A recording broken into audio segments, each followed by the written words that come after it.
Saudara-saudariku yang dikasihi Tuhan, Shalom, salam damai sejahtera untuk Anda semua. Dan tentu saja selamat bertemu kembali dalam Renungan Harian Katolik. Injil yang disajikan oleh gereja pada kita adalah Injil Matius bab 9 ayat 14 sampai dengan 17. Ini adalah kisah dari peristiwa murid-murid Yohanes yang datang kepada Yesus dan bertanya, "Kami dan orang-orang Farisi berpuasa, mengapa murid-muridmu tidak?" Lalu jawab Yesus, "Semasa sedang mempelai berada bersama-sama mereka, dapatkah sahabat-sahabat mempelai berpuasa?" Kata-kata itu kemudian disambung dengan ajaran, "Maka anggur yang baru disimpan dalam kantung yang baru pula." Itulah ayat emas yang mau kita renungkan. Anggur yang baru disimpan dalam kantung yang baru. Anggur yang baru itu membutuhkan kantung yang baru. Perjanjian baru membutuhkan hati yang baru. Rahmat Kristus dari perjanjian baru membutuhkan hidup yang dibaharui juga. Maka para Bapak Konsili Nisea banyak berbicara mengenai disiplin hidup baru dalam gereja. Ada yang menyangkut kemurnian hidup para pelayan. Para pelayan diharapkan hidup dengan murni, dengan kerendahan hati, dengan ketulusan. Para pelayan juga diharapkan hidup dengan kesederhanaan.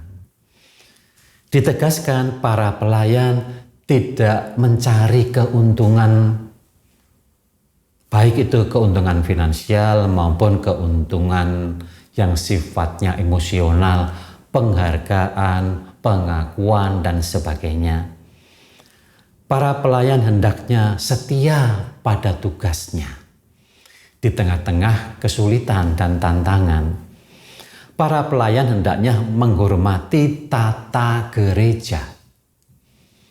Para pelayan bukan bertindak atas namanya sendiri karena pelayan. Dia harus bertindak dalam kerangka hidup gereja.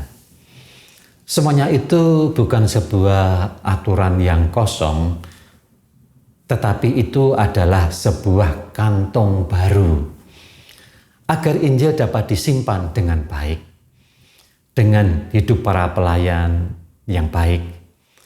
Hidup para pelayan yang sederhana. Hidup pelayan yang tidak mencari keuntungan baik finansial maupun emosional. Para pelayan yang setia pada tugasnya. Para pelayan yang bertindak bukan atas pemikirannya sendiri, tetapi ada dalam tata hidup gereja. Gereja yang kudus itu membutuhkan pelayan yang harus terus-menerus berani memperbaharui diri. Itu intinya. Maka mari kita lihat bagaimana itu tercantum dalam kanon Nisea. Tentang perpindahan uskup dan klerus, di mana mereka juga bisa jatuh dalam mungkin ketidaksetiaan atau jatuh dalam ketidaksederhanaan. Mari kita lihat bagaimana kanon merumuskannya. Kanon 15 ringkasnya berbunyi demikian. Dilarang bagi uskup, imam atau diakon berpindah-pindah dari satu kota ke kota lain atau wilayah satu ke wilayah lain. Mereka harus tetap melayani gereja tempat mereka ditugaskan. Ini menyangkut kesetiaan dan kesederhanaan. Tidak pindah ke tempat lain karena tempat lain memberikan keuntungan. Tidak pindah ke tempat lain karena tempat lain lebih mudah pelayanannya. Tidak pindah ke tempat lain karena faktor jarak, faktor keluarga, faktor sesuatu yang berkait dengan iklim dan sebagainya. Maka inti dari perpindahan uskup dan klerus tidak dianjurkan untuk berpindah-pindah tempat. Itu bukan soal tempat, tetapi soal kemurnian pelayanan, kesederhanaan pelayanan, kesetiaan pelayanan, tidak mencari untung dalam pelayanan, dan yang terakhir menghormati tata hidup gereja. Hormatilah Bapak Uskup yang mempunyai kebijakan dalam mengatur tata hidup para imam, tata hidup para prodiakon, tata hidup para mereka yang bertugas dalam hidup menggereja. Jangan memakai pikiran sendiri yang justru menimbulkan perpecahan. Kanon ke-16 yaitu tentang klerus yang meninggalkan gerejanya. Bagaimana bunyi ringkasnya? Kanon 16 ringkasnya berbunyi demikian. Jika seorang imam, diakon, atau anggota klerus meninggalkan gerejanya tanpa izin dan berpindah ke tempat lain, ia harus kembali ke gereja asalnya. Uskup yang menerima imam, diakon, atau anggota klerus semacam itu tanpa izin dapat dikenai sanksi. Saudara-saudariku yang dikasihi Tuhan, saya tidak mengajak Anda untuk berbicara soal ketaatan imam. Biarlah itu menjadi urusan Bapak Uskup dengan kami dan ketaatan kami kepada beliau. Tapi dalam konteks umat, mari kita melihat tata hidup pelayanan kita.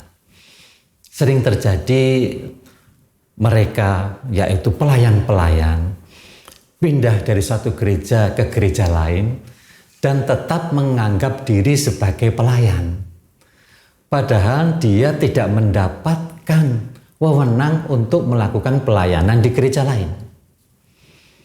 Bahkan para imam pun kalau mau mengadakan misa atau pelayanan di paroki lain, kami dengan rendah hati harus memberitahu. Maka mari kita melihat dan memperbaiki selalu kelayakan kita dalam melayani sebagai pelayan-pelayan awam dalam hidup gereja.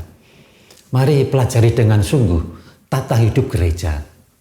Mari kita pelajari sungguh wewenang yang diberikan kepada Anda. Siapa yang memberikan wewenang dalam lingkup paroki? Siapa yang memberi wewenang dalam tingkat keuskupan? Pelajari sungguh. Jangan sampai Anda tersesat dan menganggap Anda mempunyai wewenang sendiri, berpindah tempat sendiri, dan merasa memiliki hak untuk melakukan pelayanan di tempat lain.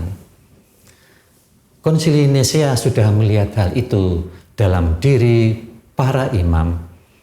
Jika seorang imam atau diakon atau anggota klerus meninggalkan gerejanya tanpa izin dan berpindah ke tempat lain, ia harus kembali ke gereja asalnya. Bahkan uskup yang menerima imam, diakon, atau anggota klerus semacam itu tanpa izin, uskup itu dapat dikenai sanksi. Tata gereja dibuat bukan demi hukum. Tata gereja dibuat untuk ketaatan suci kepada Tuhan kita Yesus Kristus yang mendirikan gerejanya dalam tahta Santo Petrus. Maka jangan cepat-cepat menghujat tahta Santo Petrus. Itulah yang sering kita alami, yang sering bahkan dilakukan oleh orang Katolik sendiri karena merasa benar. Baik saudara-saudaraku yang dikasihi Tuhan, dalam pernyataan kanon yang begitu keras, tetapi menjaga kesatuan gereja yang satu, kudus, Katolik, dan Apostolik itu, saya mengajak Anda untuk mengadakan beberapa refleksi. Yang pertama, apakah hidup pelayanan saya itu menjadi wadah yang layak bagi rahmat Tuhan. Karena pelayanan bukan untuk diri kita, pelayanan adalah untuk orang lain. Maka apakah tindakan pelayanan saya itu sungguh menjadi wadah yang layak bagi rahmat Tuhan? Yang kedua, besok hari Minggu, kita bersama-sama mengikrarkan kembali pengakuan iman para rasul. Apakah hidup saya dipandu oleh pengakuan itu? Dan lebih lagi juga dipandu oleh kanon Nisea yang memandu kita untuk mengalami dan menjalani hidup iman yang benar. Yang ketiga, apakah hidup saya sudah terbarui secara terus-menerus dalam keselamatan Tuhan? Imam bisa keliru, awam bisa keliru, Bapak Uskup yang kita hormati bisa juga mengalami kelemahan dan kekeliruan. Maka mari kita saling mendoakan supaya kita menjadi satu dalam kasih Tuhan dan dibenarkan bukan karena kebenaran kita sendiri, tetapi karena dibenarkan oleh Tuhan. Dalam terang iman ini, mari kita berdoa supaya hidup kita menjadi kantong baru bagi anggur perjanjian baru yang selalu diperbaharui. Maka marilah berdoa. Dalam nama Bapa dan Putra dan Roh Kudus. Amin. Tuhan Yesus, Engkau menghendaki agar anggur baru disimpan dalam kantong yang baru. Perbaharuilah hati kami agar layak menerima rahmat-Mu setiap hari. Bebaskan kami dari kebiasaan lama yang menjauhkan kami dari Engkau. Ajarlah kami hidup dalam kesederhanaan, kesetiaan, kerendahan hati, dan kasih yang tulus dalam pelayanan-pelayanan kami.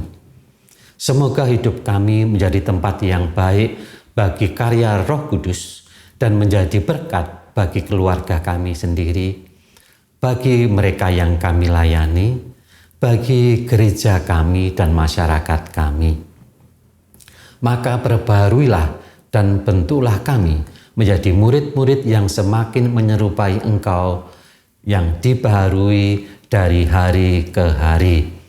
Permohonan dan pujian ini kami sampaikan kepadamu, sebab Engkaulah Tuhan dan pengantara kami kini dan sepanjang masa. Amin.